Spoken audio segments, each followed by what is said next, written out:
Quelle a été la chose la plus choquante que vous ayez entendue, le gamin tranquille? Rien. Laissez-moi vous expliquer. J'ai suivi un cours avec Seung-Hui Cho, le tireur de Virginia Tech, un semestre avant le tournage. La classe s'appelait Horreur contemporaine. C'était un cours optionnel unique offert par mon professeur préféré.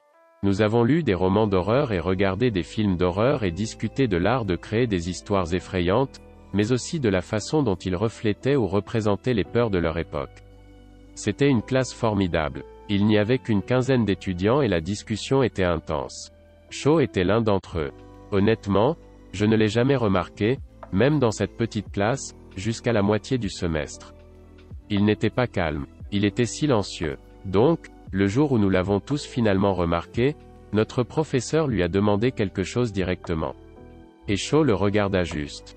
Je ne me souviens pas de la question, mais la nature de celle-ci signifiait que le silence était une réponse potentiellement acceptable et amusante. Alors nous avons tous ri. Sauf Cho. Il a juste continué à regarder notre professeur.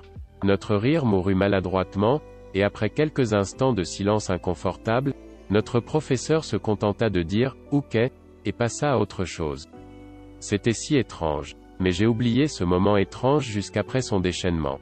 Ce professeur m'a dit plus tard que les papiers de Cho avaient été dérangeants, mais la nature de notre cours signifiait que l'enveloppe était un peu poussée, et cela n'avait jamais été assez grave pour suggérer qu'il ferait ce qu'il a fait. Ce professeur était un homme bon, et il a admis qu'il avait du mal à ne pas se blâmer à un certain niveau pour ne pas identifier la gravité des problèmes de santé mentale de Cho et pour la nature graphique et terrible de certains de ce que nous avons regardé dans ce cours qui peut avoir inspiré Cho. Il savait que c'était des conneries, mais une partie de lui ne pouvait s'empêcher de se sentir blâmé. C'était terriblement triste. J'étais le meilleur ami du gamin tranquille au collège. Ce n'était pas tellement choquant que la chose la plus stupide que je l'ai entendu dire. Il a eu ce regard de 1000 mètres tout d'un coup et a simplement dit « Je ne me souviens plus de la couleur de mon chien ». Au lycée, il y avait cette fille très calme qui s'appelait Grace. Elle était une personne agréable, mais ne dirait rien de plus que « salut » ou « désolé », à moins que vous ne lui demandiez quelque chose. Même alors, elle avait l'air terrifiée. C'était au bal de fin d'année, et j'étais sur le parking de la salle où nous avons eu le bal. J'ai perdu un contact et j'ai dû courir vers ma voiture pour attraper mes lunettes. Dans le parking, Grace souriait et sortait de sa voiture. Elle m'a regardé, a ri et a dit « Ryan, son rendez-vous de bal, vient de me doiter. » J'en rigole encore à ce jour. 72 vierges est loin d'être assez vierge pour l'éternité. C'est comme une semaine de vierge. Jouant au rugby, le talonneur échoue complètement à la sortie de la ligne. Quelqu'un crie en plaisantant. Est-ce que quelqu'un connaît de bonnes putes pour remplacer Patrick? Le gars le plus silencieux de l'équipe ne l'entendait jamais rien dire. Peut-être que la maman de Patrick peut vous aider. Procédez à tomber sur le sol. Donc, ce gamin, qui a à peine dit 2 mots, un jour, demande l'heure à l'enseignant, c'était à quelque chose après l'école et il n'y avait pas d'horloge. Le professeur dit le classique, il est temps pour vous d'obtenir une montre, ce qui, pour une raison quelconque, était drôle pour tout le monde. Le gamin silencieux ne rit pas.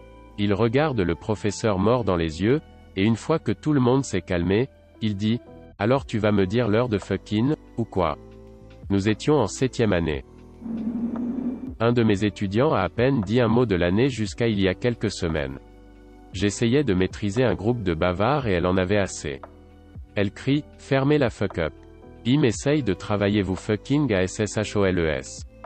Un silence gênant a suivi parce que je ne savais pas comment gérer celui qui était normalement studieux et calme qui le perdait. Un ami ennuyeux.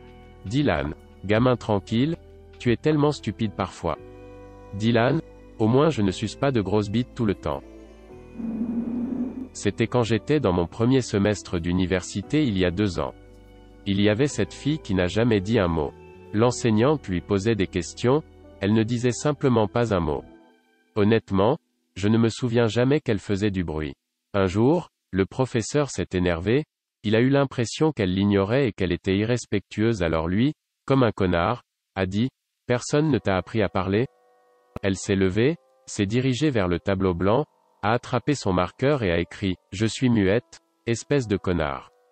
Apparemment, personne n'a jamais dit à l'enseignante qu'elle avait un handicap. Mais elle était un sale enfoiré pour avoir pris son marqueur de sa main et avoir écrit ça lol.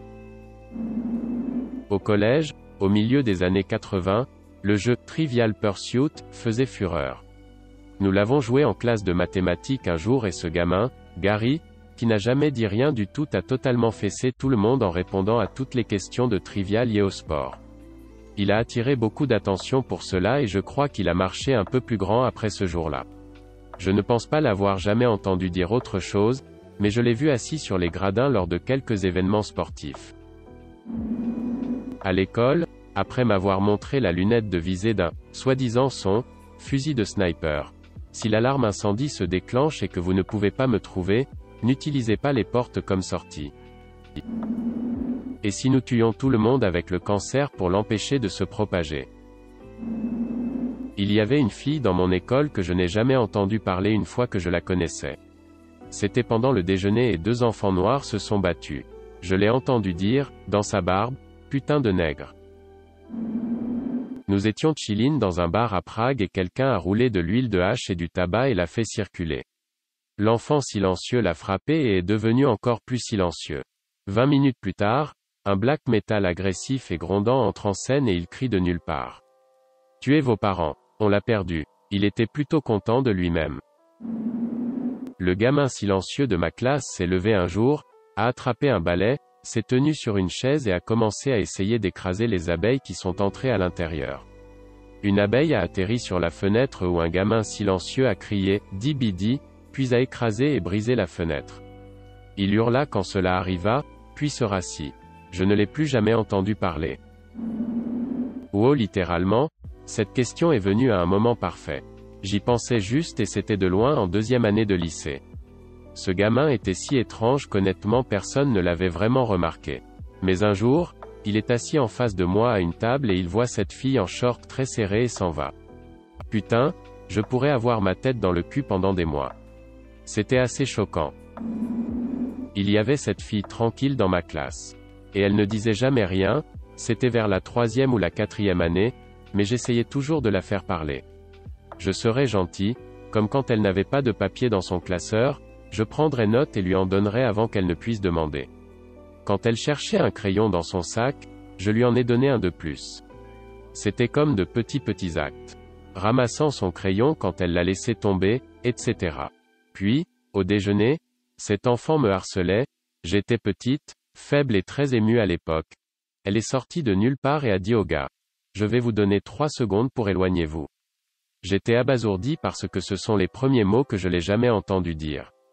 Le gars m'a giflé, et elle a fait un coup de pied droit à ses couilles après cela.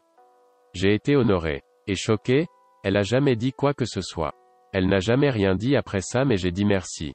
TL. Docteur 3e année, une fille calme donne un coup de pied dans les couilles de mon intimidateur après avoir dit « Je te donnerai 3 secondes pour t'éloigner ». C'était la seule chose que je l'ai jamais entendu dire. Je suis heureux de ne pas être noir parce que je serais bruyant et ennuyeux. Elle a été suspendue pendant 2 jours. Ah. Un jour, j'ai coupé la queue au déjeuner devant le gamin calme et timide. Il est tout comme, et, je me dis, qu'est-ce que tu vas faire à ce sujet? Il est tout comme, je vais violer votre fille. Je suis tout comme, je n'ai pas de fille. Il est tout comme, je peux attendre. Je suis tout comme Oti-Rebao. Mon trou du cul est si gros, tout en faisant un cercle avec ses doigts. Supprimer. L'enfant calme éternue. Garçon derrière elle, que Dieu vous bénisse. Elle, Dieu n'est pas réel. À la maternelle, il y avait ce gamin, Donatel, et il n'a jamais dit un mot. Il était assez gentil, jouait à des jeux et à tout, mais complètement silencieux. Un jour, nous regardions par la fenêtre de la classe alors qu'un flic passait. Donatel ouvre la bouche et dit « Voiture de police ». À l'époque, nous étions tous ravis de l'entendre parler, mais avec le recul, cet enfant a dû avoir une histoire vraiment sombre. Ce gamin de douchebag qui baisait constamment avec les gens était en accord avec le gamin silencieux et l'ami des enfants silencieux. Le gamin silencieux a un peu plus de poids alors quand il se lève vers la dame du déjeuner et prend ses pépites de poulet, le douchebag dit « Vous ne voulez pas de pépites supplémentaires, gros gars ?» Le gamin tranquille de nulle part commence juste à déclamer. Non, je suis prêt mais qu'est-ce que tu fais ce week-end? Tu veux sortir prendre de la nourriture, peut-être baiser un peu? J'aime être au sommet et tu ressembles à un bas. Qu'est-ce que tu dis que tu veux baiser ce soir? La ligne entière est silencieuse. Le connard commence à s'énerver et à agir comme s'il allait commencer une bagarre et le gamin silencieux dit « Ok. Tu peux être top bébé. » Le gamin de douchebag laisse toute la ligne en riant là-bas à ses dépens. Je ne savais pas si le gamin silencieux était gay ou s'il savait juste que même en plaisantant, suggérer que le gamin était homosexuel le bouleverserait plus que tout. Mais je sais qu'il a quitté la ligne avec ses délicieuses pépites de poulet et un énorme sourire sur son visage. Au collège, le gamin tranquille, Steven, avait un grand rival. Robbie. En classe, Robbie semblait toujours se démarquer de leurs petites échauffourées, principalement parce que Steven ne pouvait pas vraiment formuler ou exécuter une « brûlure » ou un retour. Il s'est juste retourné et a laissé Robbie entrer ses insultes jusqu'à ce que le professeur intervienne. Un jour, je marchais derrière Robbie après ce cours et Steven s'est glissé tranquillement derrière lui. Avant que Robbie ne puisse même faire demi-tour, il s'est approché le plus possible et a dit « Si je devais entrer dans votre maison et vous tuer pendant que vous dormiez, je doute que quiconque l'aurait même remarqué. » Puis il a disparu dans l'obscurité de le couloir scientifique. Je ne me souviens pas des mots exacts, mais c'était sacrément proche. J'étais à environ 55% choqué, 30% riant de façon hystérique à l'intérieur et 15% terrifié. Robbie ne s'est plus jamais moqué du vieux Stevie. En classe, nous étudions la génétique et un gars était un vrai crétin et le professeur ne pouvait pas le faire taire. Puis, après avoir discuté de la consanguinité chez les chiens, un enfant calme lève la main et dit « Est-ce donc probable que Peter, douche, est devenu si putain de retardé ?